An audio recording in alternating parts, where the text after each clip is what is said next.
औज़ुबिल्लाहिमिनश्शैतानिर्रजीम बिस्मिल्लाहिर्रहमानिर्रहीम। अस्सलाम वालेकुम। क्या हाल है व्यूअर्स आप लोगों के? मैं उम्मीद करती हूँ आप लोग खैरियत से होंगे और मेरी दुआ है कि अल्लाह ताला आपको हमेशा अपने हिफ्ज़ ईमान में रखे। आपकी तमाम जायज़ ख्वाहिशात और हाजात को अल्लाह ताला अपनी बारगाह में कबूल और मकबूल फरमाए और आपके जितने भी मसाइल हैं अल्लाह ताला उन्हें हल करे, आपकी मुश्किलात को दूर फरमाए और जिस पर जो भी मुसीबत है अल्लाह ताला उससे निजात दिलाए, आमीन। व्यूअर्स मुझे भी अपनी दुआओं में ज़रूर याद रखिए। शुक्रिया। मैं आपकी मेज़बान लैला हाजिर हूँ अपने चैनल हर मुश्किल के हल में। व्यूअर्स पहले मैं रिक्वेस्ट करती चलूँ कि जिन लोगों ने मेरे चैनल को पहली बार देखा है वो मेरे चैनल को सब्सक्राइब ज़रूर कर लें ताकि मेरी रोज़ अपलोड होने वाली नई वीडियो का नोटिफिकेशन उनको मिलता रहे। और जो मेरे ओल्ड सब्सक्राइबर हैं वो बेल आइकन को भी चेक कर लें कि उन्होंने प्रेस किया हुआ कि नहीं, ताकि जैसे ही मेरी नई वीडियो है उसका नोटिफिकेशन जो है वो आपको मिल जाए। तो व्यूअर्स मेरी वीडियोस अगर अच्छी लगती हैं तो लाइक ज़रूर कीजिए और कमेंट करके मुझे ज़रूर बताएं कि आपको मेरी वीडियोस कैसी लगती हैं ताकि मेरी हौसला अफजाई होती रहे। तो व्यूअर्स चलते हैं आज के टॉपिक की तरफ।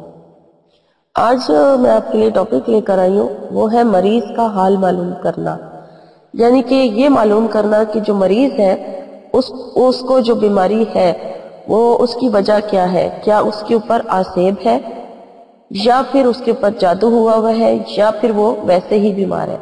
तो ये तीन चीजें मालूम करने के लिए आज का जो मेरा वजीफा है वो टॉपिक है वो मैं लेकर आई हूँ कि आप जब ये अमल करेंगे तो आपको इससे पता चल जाएगा कि जो मरीज है उसको क्या प्रॉब्लम है। तो ये अमल जो है ये आप किसी भी टाइम पर कर सकते हैं। इसके लिए आपने क्या करना है कि मरीज के पास बैठकर आपने ये अमल करना है।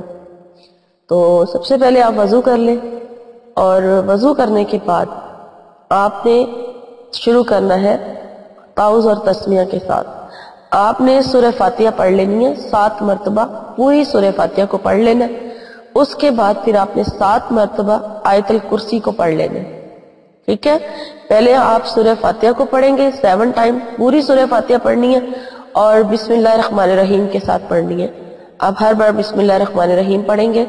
उसके बाद फिर आप आयतुल कुर्सी को पढ़ेंगे 7 मरतबा, 7 बार ही बिस्मिल्लाह के साथ।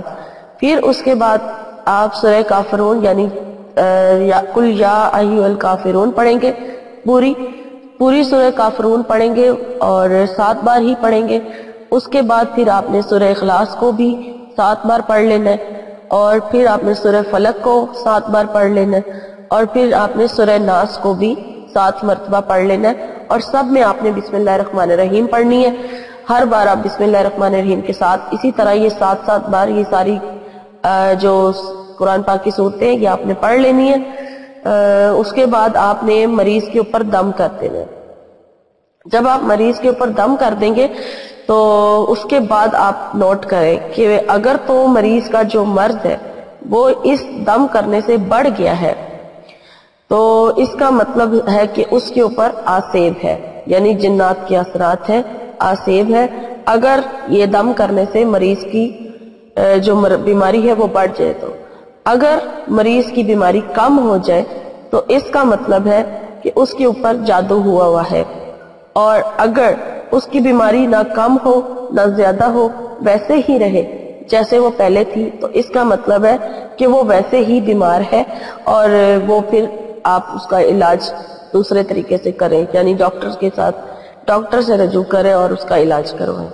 तो ये 3 तरीके मैंने आज आपको 3 किस्म की बीमारियां आपको बता दी हैं कि आप किस तरीके से मालूम कर सकते हैं। अमल एक बार मैं आपको दोबारा बता देती हूँ कि सबसे पहले आपने मरीज के पास बैठकर ये अमल करना है। वजू के साथ सूरह फातिहा पढ़ लेनी है पूरी 7 बार, फिर उसके बाद आयतुल कुर्सी को 7 बार पढ़ना है, फिर सूरह काफिरून को आपने 7 बार पढ़ना है, फिर सूरह इखलास को आप 7 बार पढ़ेंगे, फिर सूरह फलक को आपने 7 बार पढ़ना है और एंड पर आपने सूरह नास को भी 7 बार पढ़ लेना है, हर बार तस्मिया के साथ यानी बिस्मिल्लाह के साथ, पूरी बिस्मिल्लाहिर्रहमानिर्रहीम के साथ आपने ये सूरतें पढ़नी है और फिर मरीज के ऊपर दम कर देना है। تو اگر مریض کی بیماری جو ہے دم کرنے کے بعد بڑھ گئی تو سمجھیں کہ اس کے اوپر آسیب ہے، اگر کم ہو جائے تو اس کے اوپر جادو ہے، اور اگر بدستور مطلب بیماری ویسے ہی رہے تو وہ پھر ویسے ہی اس کی بیماری ہے، تو وہ ویسے ہی بیمار ہے۔ تو یہ آپ پتہ کرنے کا میں نے آپ کو طریقہ بتا دیا ہے۔ یہ میری آج کی ویڈیو ختم ہوتی ہے، تو اگر آپ کو اچھی لگی ہے تو لائک کیجئے اور شیئر ضرور کریں دوسروں کے ساتھ، اور مجھے لیلا کو اب اجازت دیجئے، میری انشاءاللہ تعالی میری نئی ویڈیو میں آپ سے ملاقات ہوگی۔ تب تک کے لیے اپنا بہت سارا خیال رکھیے گا۔ فی امان اللہ۔